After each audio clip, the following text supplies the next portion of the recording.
വരൂ നമുക്ക് വിഷുവിന് റെഡി ആയാലോ. ശരിക്കും വിഷു എന്താണ്? വിളവെടുപ്പിൻ്റെ ആഘോഷമാണല്ലേ വിഷുക്കാലം എന്ന് പറയുന്നത്. എനിക്ക് വലിയൊരു വിവരമൊന്നും ഇതിനെക്കുറിച്ചിട്ടില്ല. എനിക്ക് ശരിക്കും ഒരു വർഷവും വിഷുക്കണി കാണാൻ പറ്റാത്തൊരു കുട്ടിയായിരുന്നു കേട്ടോ. എന്തോ ഒരു ശാപം പോലെയായിരുന്നു ശരിക്കും പറഞ്ഞാൽ. കുറേ വർഷങ്ങളായിട്ട് എനിക്ക് പിരിയിച്ച വിഷുവിൻ്റെ ടൈമിൽ തന്നെ ആവുമായിരുന്നു, സ്കൂൾ ടൈമിലൊക്കെ കേട്ടോ.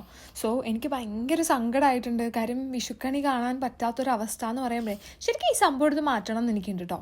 ഇതിപ്പോൾ ഒന്ന് കണി കണ്ടെന്ന് ചൊല്ലി എന്താണ്, ദൈവം അത്ര കോപിക്കാനൊന്നും പോണില്ലല്ലോ. അപ്പോൾ നമുക്ക് വിഷയത്തിലോട്ട് വരാം. നമ്മളിപ്പോൾ വിഷുവിന് റെഡി ആവുകയാണ്. ഇവിടെ ഇന്ന് ആരുണ്ട് വിഷു ആഘോഷിക്കാനെന്ന് ചോദിച്ചു കഴിഞ്ഞാൽ ആരും ഇല്ല എന്ന് വേണം ഞാൻ പറയാൻ. കാര്യം ആരും ഇവിടെ ഇല്ല, ഞാൻ ഒറ്റയ്ക്കേ ഉള്ളൂ. സോ ഞാൻ എൻ്റെ ഒരു ഫ്രണ്ടിനെ ഇൻവൈറ്റ് ചെയ്തിട്ടുണ്ട്. അപ്പോൾ അവളൊരു മലയാളി കുട്ടിയാണ്, അവൾ വീട്ടിലോട്ട് വരുന്നുണ്ട്. ഒരു നൈജീരിയൻ ഫ്രണ്ടിനെ ഞാൻ ഇൻവൈറ്റ് ചെയ്തിട്ടുണ്ടായിരുന്നു, പക്ഷേ അവൾ വരുന്നില്ല, അവൾക്ക് ഷിഫ്റ്റ് ഉണ്ടെന്ന് പറഞ്ഞു. അപ്പോൾ നമ്മൾ രണ്ടുപേരോട് കുഞ്ഞിതായിട്ട് സദ്യയൊക്കെ ഉണ്ടാക്കിയിട്ട് ഒന്ന് ആഘോഷിക്കുക. അപ്പോൾ കുറച്ച് ഫോട്ടോസൊക്കെ വേണമല്ലോ. ഈ ബ്ലൗസ് എൻ്റെ അല്ല, ഈ സാരി എൻ്റെ അല്ല, ബാക്കിയെല്ലാം എൻ്റെ ആണ് കേട്ടോ. ഞാൻ ഒരു 2 days മുന്നേ എൻ്റെ ഒരു ഫ്രണ്ടിൻ്റെ നിന്ന് മേടിച്ചിട്ട് വന്നതാണ്. ഈ പ്രാവശ്യം ജാനുവരിയിൽ നാട്ടിൽ പോയിട്ട് വന്നപ്പം ഞാൻ ശരിക്കും വിചാരിച്ചതാണ് കൊണ്ടുവരണം എന്നൊക്കെ, ഒരു ബ്ലൗസോ 2 സാരിയൊക്കെ കൊണ്ടുവരണമെന്ന്. പക്ഷേ ഞാൻ കൊണ്ടുവന്നില്ല. പക്ഷേ കൊണ്ടുവന്നില്ലെങ്കിൽ ഞാൻ ഇതൊക്കെ അങ്ങോട്ട് സംഘടിപ്പിച്ചു കേട്ടോ. പിന്നെ എനിക്കൊരു കാര്യം പറയാനുള്ളത്, നമുക്ക് ഭയങ്കര മടിയായിരിക്കും ചിലപ്പോൾ ഓരോ കാര്യങ്ങളും സെലിബ്രേറ്റ് ചെയ്യാൻ വേണ്ടി നമുക്ക് ഭയങ്കര മടിയായിരിക്കും. പക്ഷെ അങ്ങനെ മടിച്ചിരിക്കില്ല. കാര്യം ഈ ഒരു ഇയർ നമ്മൾ സെലിബ്രേറ്റ് ചെയ്തില്ല എന്നിരിക്കട്ടെ, അടുത്ത ഇയർ നമുക്ക് സെലിബ്രേറ്റ് ചെയ്യാൻ പറ്റുന്ന അവസ്ഥയാണോ അല്ലയോ എന്നൊന്നും പറയാൻ പറ്റില്ല.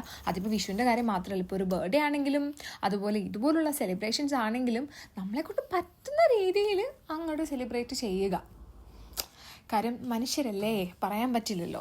സോ ഞാൻ അങ്ങനെയാണ്, എൻ്റെ ഒരു പോളിസി അതാണ്. അവസാന നിമിഷം വരെ ഞാൻ ചെയ്യില്ല എന്ന് പറഞ്ഞിരുന്നൊരു കാര്യമാണ് കേട്ടോ വിഷു ആഘോഷിക്കുന്നത്. പക്ഷെ ആ ഒരു ലാസ്റ്റ് മൊമെൻറ്റിൽ ഞാൻ വിചാരിച്ചു എന്തിനാണ് ആഘോഷിക്കാണ്ടിരിക്കുന്നത്, ചെയ്തേക്കാമെന്ന് വിചാരിച്ചു. അങ്ങനെ ഏകദേശം ഞാൻ റെഡി ആയിട്ടുണ്ട്. മലർമാതിൻ കാലൻ വസുദേവ